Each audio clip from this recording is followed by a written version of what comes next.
샬롬. 오늘 하루 모두 다 평안하셨죠? 손으로 성경 읽기 10번째 시간입니다. 오늘은 수요일이죠. 2000년 전 마지막 일주일을 보내고 계신 예수님도 수요일을 맞이하셨습니다. 이날에 예수님께서는 별다른 활동 없이 베다니 시몬의 집에 머무르시면서 휴식의 시간을 가지셨습니다. 시몬은 이전에 나병 환자였는데 예수님께서 고쳐주셨던 그런 사람입니다. 예수님께서 닥쳐올 십자가의 고난을 준비하면서 조용히 쉬고 계실 때 제사장들과 장로들은 가룟 유다까지 합세하여 예수님을 죽이려는 음모를 꾸미고 있었습니다. 그래서 어떤 이들은 이날 수요일을 음모의 날이라고 부르기도 합니다. 또 식사하시는 예수님의 머리에 한 여자가 매우 귀한 나드라는 향유 한 옥합을 붓는 일이 벌어졌습니다. 성경은 향유의 가치를 300데나리온이라고 했는데 이는 당시 노동자의 1년치 월급에 해당하는 아주 큰 금액입니다. 제자들은 큰 돈을 낭비하고 있다고 생각해서 이 여인의 행위를 못마땅하게 여겼지만 예수님은 온 천하에 복음이 전파되는 곳에는 이 여자의 행한 일도 말하여 기념하리라고 말씀하시면서 좋은 일을 하였다고 칭찬을 하셨습니다. 이 여인은 온 인류를 대속하실 예수님의 거룩한 죽음을 미리 준비했다는 예수님의 평가를 받았기에 무엇과도 바꿀 수 없는 거룩한 일을 한 것입니다. 그런데 이날 일어난 사건들에 대해서는 지난 주간에 우리가 먼저 묵상해 보았으므로 오늘은 마가복음 14장 32절로 42절에 기록되어 있는 예수님의 겟세마네 기도에 대하여 묵상해 보도록 하겠습니다. 32절입니다. 그들이 겟세마네라 하는 곳의 이름에 예수께서 제자들에게 이르시되 내가 기도할 동안에 너희는 여기 앉아 있으라 하시고, 겟세마네는 기름 짜는 곳이라는 뜻의 이름을 가진 감람산 중턱의 동산입니다.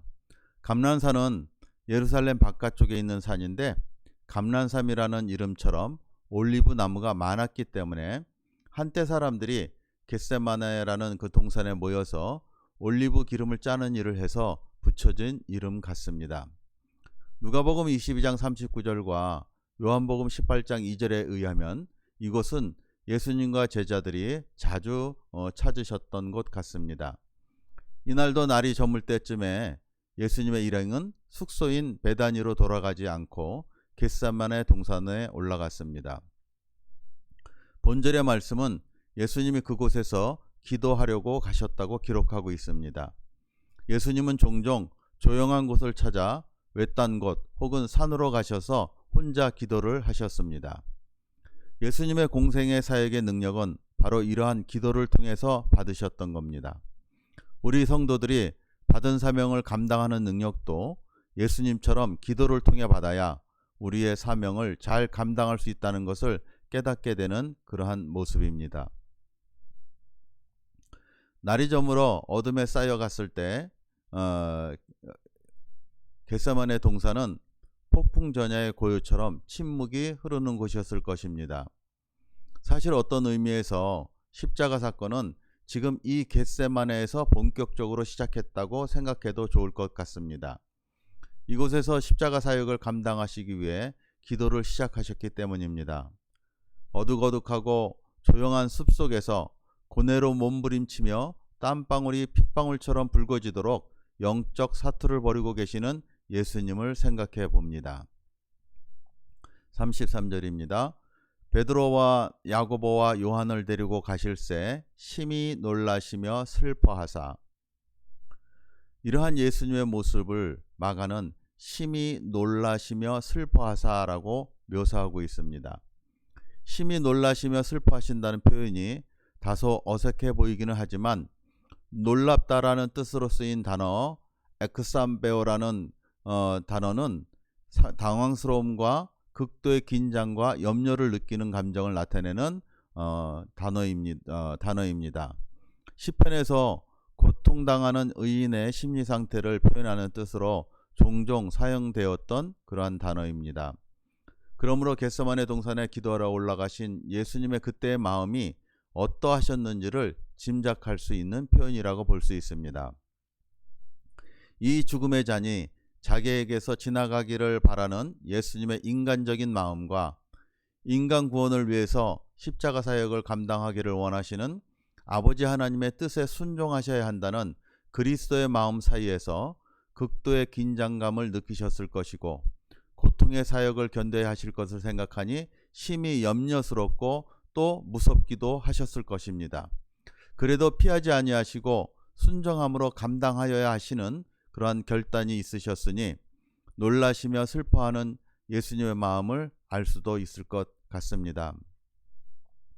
예수님께서 겟세마네 동산에 오르실 때에 베드로, 야고보, 요한과 동행하셨습니다. 예수님은 종종 이 세 명의 제자들만 따로 데리고 활동하신 적이 있을 정도로 특별히 곁에 가까이 두고 아끼시던 제자들 같습니다. 또 이 세 사람은 공통적으로 예수님께 헌신하겠다고 다짐을 한 적이 있었던 제자들입니다. 어쩌면 평소 이러한 고백을 믿음직하게 여기시고 계셨던 예수님께서 십자가 사명 감당할 시간이 시시각각 다가오는 몸과 마음이 힘드신 그때에 함께 기도하고 싶으셔서 초대하셨던 것 같습니다. 바로 다음 34절에서 제자들에게 이렇게 부탁을 하십니다. 34절, 말씀하시되 내 마음이 심히 고민하여 죽게 되었으니 너희는 여기 머물러 깨어 있으라 하시고, 예수님은 제자들에게 자기의 마음을 토로하시고 함께 기도해 달라고 부탁을 하신 것입니다. 그리고 예수님은 제자들과 조금 떨어진 곳에서 아버지께 아주 간절하게 기도를 드리셨습니다. 35절과 36절입니다. 조금 나아가사 땅에 엎드려 될 수 있는 대로 이때가 자기에게서 지나가기를 구하여 이르시되 아빠 아버지여, 아버지께는 모든 것이 가능하오니 이 잔을 내게서 옮기시옵소서. 그러나 나의 원대로 마시옵고 아버지의 원대로 하옵소서 하시고, 조금이라고 표현된 거리를 누가는 누가복음 22장 41절에서 돌 던질 만큼이라는 표현을 썼습니다. 돌 던질 만큼의 거리라는 이 표현을 보면 예수님이 큰 소리로 기도하는 내용을 제자들도 충분히 들을 수 있는 그러한 거리일 것 같습니다. 예수님은 기도를 하시기 위해 무릎을 꿇고 땅에 엎드리셨습니다. 유대인들은 기도할 때에 보통 서서 손을 들고 기도하는데 예수님은 엘리야가 갈멜산 꼭대기에서 기도할 때처럼 땅에 꿇어 엎드려 기도를 하신 것입니다. 그만큼 절실하고 간절한 모습으로 기도를 하셨다고 생각할 수 있습니다. 예수님은 종종 외딴 곳 혹은 산으로 가셔서 혼자 기도를 하셨습니다. 예수님이 기도를 시작하면서 하나님을 부르신 호칭은 아빠, 아버지였습니다. 아빠는 똑같이 발음되는 우리말 단어의 아빠와 그 뜻도 비슷한 아빠입니다. 아빠라는 단어는 예수님 당시 이스라엘 사람들이 주로 사용하던 아람어인데, 유대인 어린이들이 아버지를 친근한 표현으로 아빠라고 종종 불렀다고 합니다. 예수님은 아주 간절한 마음으로 아버지에게 꼭 들어달라고 부탁하는 마음으로 하나님 아버지께 아빠라고 부르시면서 기도를 시작하셨으리라 짐작할 수 있지 않습니까? 예수님은 아버지 하나님께서는 전능하신 분이시기 때문에 모든 일이 가능하신 분임을 믿음으로 인정하시고, 이 잔을 내게서 옮기시옵소서라는 말씀으로 십자가 죽음을 피하게 해달라고 호소를 하셨습니다. 예수님의 이 말씀은 마치 아버지 앞에서 때를 쓰는 아들의 모습을 보는 것도 같습니다. 아빠는 다 할 수 있잖아. 그러니 내 부탁을 들어줄 수 있잖아. 철없는 보통 아이라면 자기 부탁에 응답받을 때까지 계속해서 아빠를 졸라댔을 것입니다. 그렇죠? 이러한 아들의 태도는 잘못된 것이 아닙니다. 아빠니까, 나를 사랑하는 아빠니까, 내가 믿는 아빠니까 당연한 모습일 것입니다. 성도 여러분, 사실 기도는 다른 사람들에게 보여주거나 들려주는 것이 아니라 오직 하늘의 아빠 아버지 한 분께 드리는 것이기에 마음에 없는 화려한 미사역으로 꾸밀 필요가 없습니다. 또 자기 암시도 아니고 넋두리도 아니기 때문에 여러 말로 증언부언할 필요도 없습니다. 모든 것을 하실 수 있는 아빠 아버지를 믿고 그분이 우리를 사랑하셔서 반드시 내게 필요한 것으로 응답하실 것이라는 확신을 가지고 맡겨드리는 기도를 해야 할 것입니다. 기도는 아버지와 나누는 진지하고 순진한 대화이지 이방 종교인들이 주문을 외우는 것이나 연부를 하는 것이 아니라는 것을 잊지 말아야 합니다. 어린 아들이 아빠에게 조르듯이 기도를 시작한 예수님은 그러나 나의 원대로 마시옵고 아버지의 원대로 하옵소서라고 기도를 하시므로 곧바로 그리스도의 모습을 회복하십니다. 아무리 고통스럽고 견디기 어려운 사역이라도 그것을 감당하기를 원하시는 아버지의 뜻에 순종하시는 성자의 모습을 잊지 않으셨던 것입니다. 그렇습니다.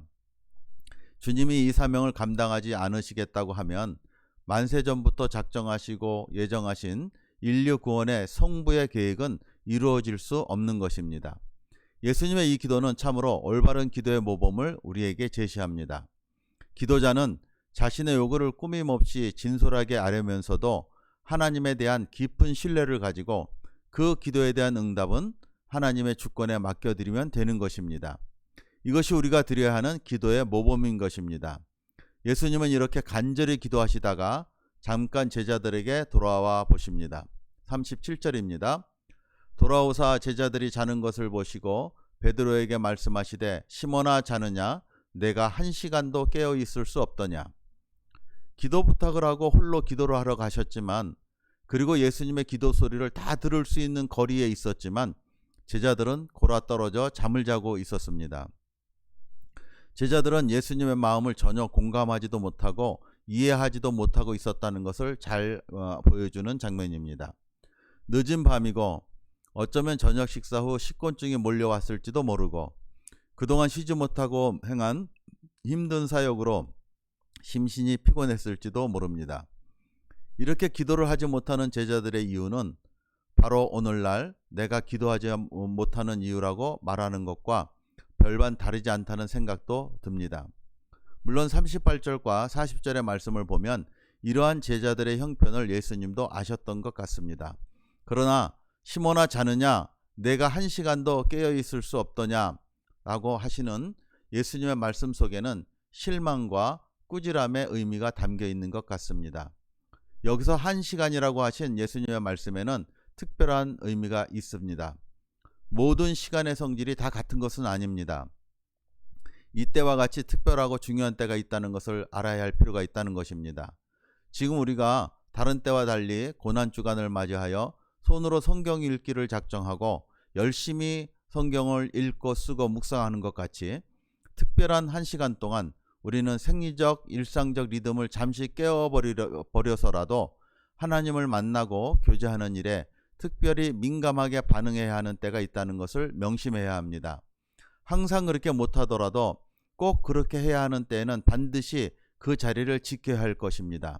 다른 날은 못하더라도 거룩한 주일만큼은 새벽 시간부터 매 시간 내 기도의 자리, 나의 예배의 자리를 지켜 주일을 정성껏 성수하리라는 결단과 실천이 필요하다는 말씀입니다.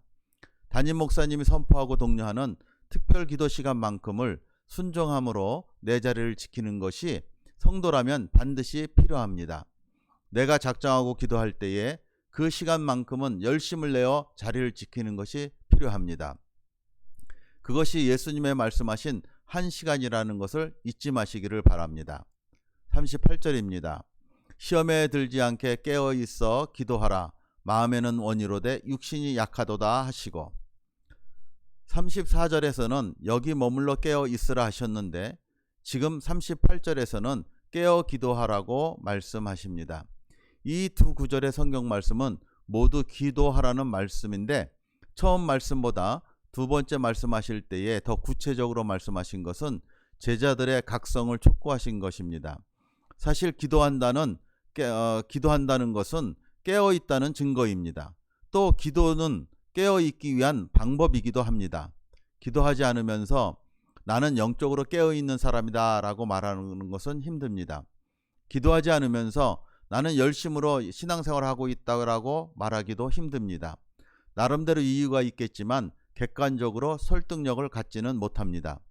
예수 믿는 사람들은, 특별히 사명을 받은 직분자들은 내 신앙생활도 중요하지만 나를 바라보는 믿지 않는 사람들이나 예수 믿는 다른 형제와 자매들의 시선과 판단도 매우 중요하기 때문입니다. 다음 말씀을 한번 같이 읽어볼까요? 마태복음 5장 16절 말씀입니다. 다 같이 읽습니다. 이같이 너희 빛이 사람 앞에 비치게 하여 그들로 너희 착한 행실을 보고 하늘에 계신 너희 아버지께 영광을 돌리게 하라. 예수 믿는 사람은 다른 사람들의 본이 되어야 한다는 말씀입니다. 예수 믿는 사람은 하나님께 인정받아야 하지만 사람들에게도 인정받아야 합니다. 예수님은 깨어 기도하라는 말씀을 하실 때 그 이유를 시험에 들지 않게 라고 말씀하십니다. 깨어 있고 싶어도 피로와 졸음에 굴복할 수밖에 없었던 제자들의 인간적인 영적 무능은 예수님께서 체포되시고 고문을 당하시고 조롱을 당하시며 골고다 언덕을 오르셔서 십자가 고초를 당하시는 동안 3년을 동행하며 동고동락했던 선생님, 예수님의 곁을 지키지 못하는 결과를 초래했습니다. 대부분의 제자들은 두려움으로 도망쳐 버렸고, 그나마 베드로는 현장에 접근했다가 주님을 3번 부인하는 실패를 하고 말았습니다. 그러나 기도에 성공하신 예수님은 육신적 연약함을 극복하시고 십자가 사역을 온전히 감당하심으로 인류 구원의 하나님 아버지의 뜻을 이루어 드렸습니다. 성도 여러분, 우리는 육신의 연약함과 영적 무능을 겸손히 인정하고 그리스도 안에서 깨어 기도함으로 영적 전쟁을 싸워야 합니다. 성도는 기도할 때에 우리의 약함이 오히려 주님의 능력이 드러나는 통로로 사용되고 결국 최후 승리의 주인공으로 주님 앞에 서게 될 것을 믿으시기 바랍니다. 39절로 40절 말씀입니다. 다시 나아가 동일한 말씀으로 기도하시고 다시 오사 보신즉 그들이 자니 이는 그들의 눈이 심히 피곤함이라. 그들이 예수께 무엇으로 대답할 줄을 알지 못하더라. 제자들은 예수님이 2번째 오실 때에도 깨어 있지 못하고 잠들어 있었습니다. 제자들도 자기들의 모습이 부끄러워 예수님께 아무 말도 못했습니다. 41절로 42절입니다. 3번째 오사 그들에게 이르시되 이제는 자고 쉬라. 그만 되었다. 때가 왔도다. 보라, 인자가 죄인의 손에 팔리느니라. 일어나라, 함께 가자. 보라, 나를 파는 자가 가까웠느니라. 제자들은 예수님이 3번째 오셨을 때에도 잠이 들어 있었습니다. 결국 제자들은 주님의 기도에 동역할 수 있는 기회를 잃어버렸습니다. 주님이 힘들어 하실 때에 동행을 부탁받고 겟세마네 동산까지 함께 올라갔지만 안타깝지만 제자들의 영성은 거기까지였던 것 같습니다. 그리고 이제 주님이 체포되실 때가 되었음을 제자들에게 일러주셨습니다. 41절에 죄인의 손해라고 번역되어 어떤 사람들은 죄인이 가룟 유다라고 생각하지만 헬라어 원문을 보니까 복수형을 쓰고 있습니다. 여러 사람이란 얘기죠. 유대인 당국자, 또 동원된 로마 군인들, 이 사람들을 가리킨다고 보는 것이 맞을 것 같습니다. 자, 이제 말씀을 정리합니다. 예수님은 신이신 하나님의 아들로서 역시 신성만을 가지신 신이므로 십자가의 고통을 느끼지 않았을 것이라고 주장하는 사람들이 있는데 이들은 영지주의라는 이단 사상입니다. 예수님은 신성을 가지시기도 했지만 이 땅에 계시는 동안 완전한 인성을 가지셨으므로 우리와 같이 슬픔, 기쁨, 배고픔, 아픔 등을 다 느끼셨습니다.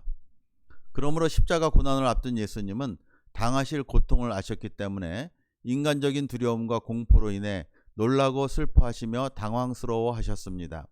그래서 기도하기를 원하셨고 제자들의 위로와 동참을 바라셨습니다. 그러나 제자들은 예수님과 함께 기도하지 못하고 잠들었습니다. 육신적 피로가 원인이었을 수도 있지만 예수님의 고난을 아직도 눈치채지 못하는 영적인 무감각이 문제였던 것 같습니다. 저와 여러분은 제자들의 이런 실패를 바라보며 어떤 생각을 하고 있습니까?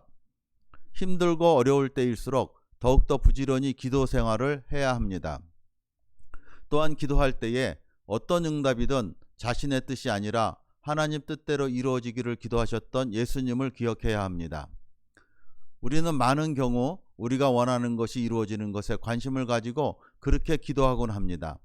우리의 소원이 이루어지는 것이 기도 응답의 전부가 아닐 수도 있다는 것을 아시기를 바랍니다. 우리가 최선이라고 생각하는 것이 우리에게 최선이 아닐 수도 있습니다. 우리는 당장 오늘 눈앞에 닥친 현실만을 바라볼 수 있지만 하나님은 내 전체 생애를 다 아시고 내게 가장 좋은 것이 무엇인지를 다 아시는 분이시라는 사실을 잊지 맙시다. 우리는 하나님께 마음을 털어놓고 하소연하듯 기도할 수 있지만 응답 주실 때 우리의 뜻대로가 아니라 하나님의 뜻이 이루어지기를 기도해야 합니다. 하나님은 우리 예수님을 닮아가기를 원하십니다. 어려운 상황을 해결해 주시기만 구하지 않고 우리가 예수님을 닮아가게 해 주시기를 기도하면 하나님은 우리의 기도를 기뻐 받으시고 우리가 만난 상황을 선하게 사용하셔서 하나님의 뜻이 이루어지는 응답을 주실 것입니다. 그리고 그러한 하나님의 응답은 우리에게 가장 선하고 좋은 합당한 응답이 될 것입니다. 기도하겠습니다. 사랑이 많으신 하나님 아버지, 고난주간 셋째 날 수요일을 맞이하면서 2000년 전 오늘 수요일에도 어김없이 십자가 고난을 향하여 나아가시는 주님의 모습을 묵상할 때에 말씀을 통해 깨닫게 하시는 은혜를 체험하게 하시니 감사드립니다.